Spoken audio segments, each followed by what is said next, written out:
Okay,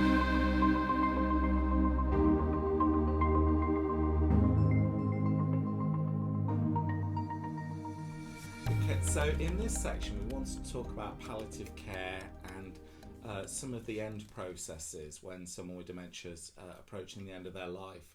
And we talked earlier about the importance of the advanced care plan and the advanced care planning process and power of attorney, and that's incredibly useful if that's in place at this point in the process. It is, because it gives a directive of exactly what the things that somebody wants or doesn't want to happen to them. And also, actually, to be honest, and I've been talking about this with my stepmother, who'd never discussed it and hates talking about dying, absolutely hates it. But I've asked her about her funeral, and she was like, oh, I don't want to discuss that. And then she came to my dad's funeral, and apparently that was when she unlocked herself a little bit and started talking to her daughter about, you know, there are some things that I do actually want at my funeral that he didn't have. Yeah. And that kind of made her think about her funeral in a more positive way. What would it be like? With my dad, I talked about his funeral very clearly and what he wanted done with his ashes, because I was like that. He always said he wanted me in charge because I would A, push the button, and B, just like be dead upfront about it all. And so I knew exactly what he wanted, what bits of music, what writing, and then also what he wanted doing with his ashes.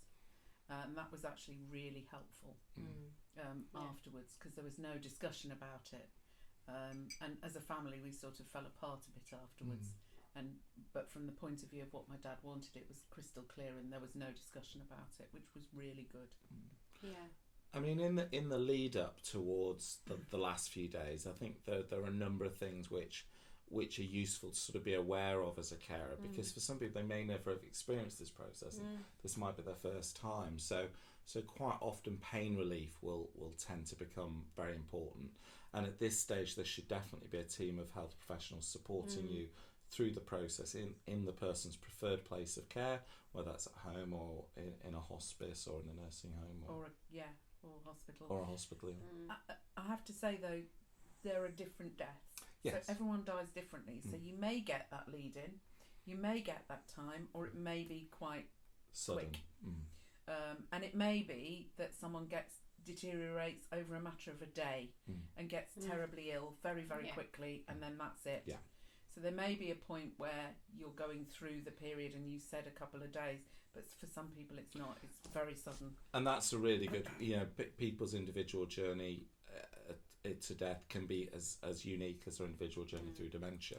And it's important to just reflect back and use your advanced care plan or your advanced decisions to just underpin what you're doing for that person, and not be afraid that you're not admitting them to hospital, because actually, is that kind? Is it kind to put them in an ambulance on a 30-mile journey to then hit the A&E queue and wait and wait and wait? Sometimes just step back and just remain really calm and think, okay, what would they really want now? What have they asked for? And what I was just leading up to, you just said about the sudden death, which I know you're going to talk about in a minute. But often with people with dementia, you just see subtle changes, little steps down is what I always phrase them as. And people just eat less, they sleep a bit more, they don't walk as much, they lose weight. And sometimes the muscles in the neck, the swallowing muscles change. And it's just the body's way of just failing. Slowing down. A little bit of organ failure, which is what ultimately dementia brings on. And I think it's really important what you said about stepping back and saying, is this best? Because sometimes at those points, things can get very medical. Yeah, and panic. People can take big decisions like feeding them via a tube or doing various things. Again, it goes back to, if you've done all this advanced care planning before, then you know what someone would want. However, when it comes to those kind of decisions, are they going to get better? Yeah. Is your real question that you need to ask. And if they're not going to get better, how kind is it to prolong a process which is natural, which has happened because they have a disease, and which eventually is going to kill them? And so ultimately their organs are going to fail. This isn't going to be something that they recover from. And so the question of putting tubes down and feeding them and all sorts of things, drips and antibiotics. It's like, how kind is that to somebody, and how much do you want to do that, whereas making them comfortable, having things peaceful, putting on their favourite music or their favourite radio or whatever, having a drop of whiskey, having something to drink that they like, that you know they actually do want to have, and actually allowing people to do what is after all a natural process, rather than constant interventions to try and prevent what is inevitable. And I think that's really important, and often at this point there's a lot of pressure on the carer potentially, because you may be asked to make lots of decisions. You'll be going through a very difficult emotional process yourself. May well be you're not sleeping. It's often people will try and be by someone's side 24 hours a day, and it can start to get very exhausting. So it's important to sort of look after yourself, and the more that these decisions are known in advance, the less people come and going, here's a decision, I need you to answer this, or I need you to make this decision. I think also, and I think this is something you can probably reflect on too, Dave, is that people do want to be there. I totally understand that. You know, I was there for both my parents dying. However, sometimes you step out for a moment and you're not there, or you go and have a meal, or you do something and they die. I often think that somebody dies at the time that is right for them, and that sometimes having everyone there can you know, almost they feel a release. There's no one there anymore. I almost think it's private, like it's giving birth. You do not want the room full of your family when you are giving birth. No. I'm sure it's the same for dying. You don't want all that intrusion and distress. It's very private. And I do say that to families a lot, that they always die when the minute they leave.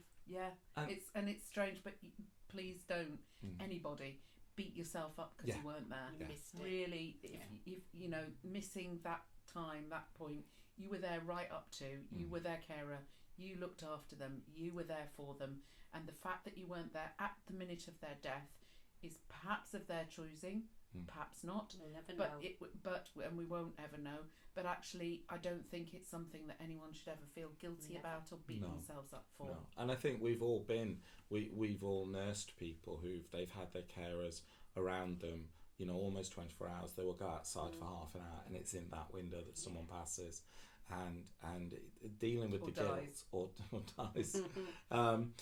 And I think sometimes as well, the process immediately after, if it's the first time you've encountered it, you know, there's a sort of process, and funeral directors get involved, and there's sort of what the wishes are in terms of burial and cremation and so on. But there can be a real period, especially for a few days afterwards, where you're sort of wrapped up in the kind of the funeral and a lot of the practical arrangements, and then suddenly there's this space in your life, and particularly if caring for someone's been your full-time role, and that can be really hard. And as well as the grief, sometimes people can feel a sense of relief, because the stress has gone and the pressure's gone, and that can bring a huge amount of guilt. And it's not uncommon to find people who feel the relief and then feel real guilt at the relief and think, I shouldn't feel that. And you'll be going through a complex set of emotional reactions in the days and weeks following that death. And I think it's really key to think whatever you're feeling is okay. It's not something that you need to beat yourself up about. It's normal. And, it's normal. I remember sleeping through my first night, and that felt so strange. And I was like, oh my God, I don't have to get up. I don't have to worry about someone and have my baby monitor on and think about whether they're sleeping getting up. With one ear open. Yeah, exactly. Suddenly I can sleep, and that seemed such a strange thing, and actually was lovely. But at the same time, I felt horrible because it was lovely, and actually that wasn't good either, because it's fine. You know, you've looked after someone 24 hours a day for me for a whole year, and with 1 week off.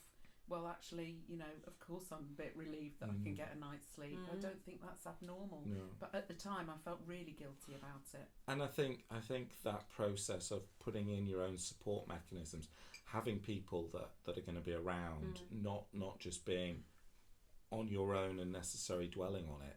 And there's often, some people find, you know, grief counsellors or therapy can be really helpful in just processing those emotions. It may have been for a long period of time. So much of your existence is wrapped up in caring for this other person, and suddenly there's your space and there's this hole, and that can be really difficult to process. Well, it's not even wrapped up in that. You've had a job. Yeah. And I think that's really weird. You've had a job, you had a role. I had a card that said I'm a carer that I could show to people for various things, and suddenly I wasn't a carer anymore. That was really weird.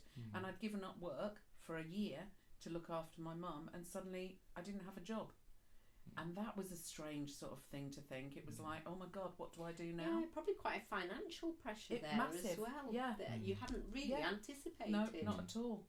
And I think it's one of those things where you just suddenly think, so you haven't just lost the person that you love or you care for, or both, or has taken up a lot of your time, so your time's freer, but also suddenly you've lost your role, and that's really difficult to deal with. And I think all of those things you do need a bit of help. And being kind to yourself and allowing whatever emotions come up, and recognizing that you will need support. That it's not that now that the person's died and that the funeral's happened, that actually you're going to need help and support to get through the next phases. And it may not just be you. Yeah.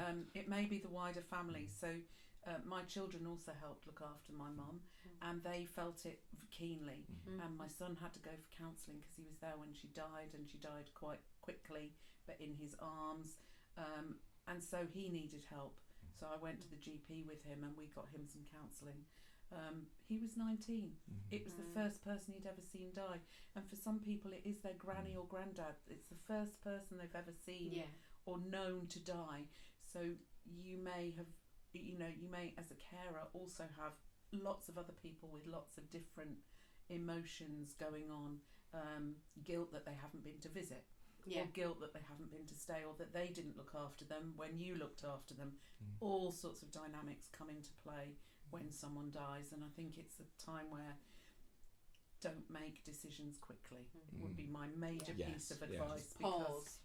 And reflect. Give yourself time to grieve and to do things before you start going, I'm going to change my life 100%, or I'm going to sell this, or I'm going to do that, because actually you can get rushed into decisions which aren't very helpful. That's a really good piece of advice.